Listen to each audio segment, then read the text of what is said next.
au-delà des programmes, c'est vraiment la question de la posture des soignants à tous les moments, et notamment au moment de l'annonce. Et donc, c'est cette idée dont on est de plus en plus convaincu, et ceux d'entre vous qui l'ont expérimenté, une fois que dans un établissement, les infirmières d'annonce ou de coordination sont formées à l'éducation thérapeutique, la première chose qu'elles font, c'est de déconstruire ce qu'elles faisaient avant en annonce pour le changer au vu de leur nouvelle posture vis-à-vis des patients. Et donc, on est vraiment convaincu, et on va le porter dans la stratégie, et on va voir, on n'a pas encore tout écrit sur comment on va l'expérimenter, mais il y a vraiment cette idée que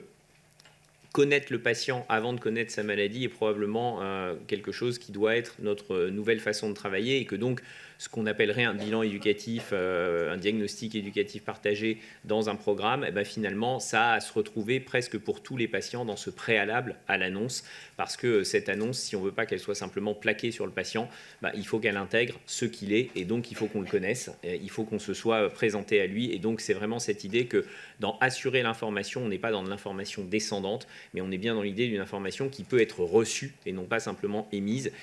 Donc les enjeux, vous l'avez compris, c'est d'autonomiser les patients, on l'a dit, pas pour les laisser dans la nature, bien pour les intégrer dans l'équipe et pour qu'ils participent autant que possible au choix éclairé et partagé des options thérapeutiques. Ça, c'est le premier temps. Il nous paraît extrêmement important et pour l'instant un peu délaissé du champ de l'ETP qui se place souvent après, une fois qu'on a tout choisi, tout cadré, ça y est, vous avez telle thérapie orale, là, il y a un programme. Par contre, au début, quand vous aviez besoin d'avoir des connaissances sur ce que c'est le cancer, qu'est-ce que c'est les options,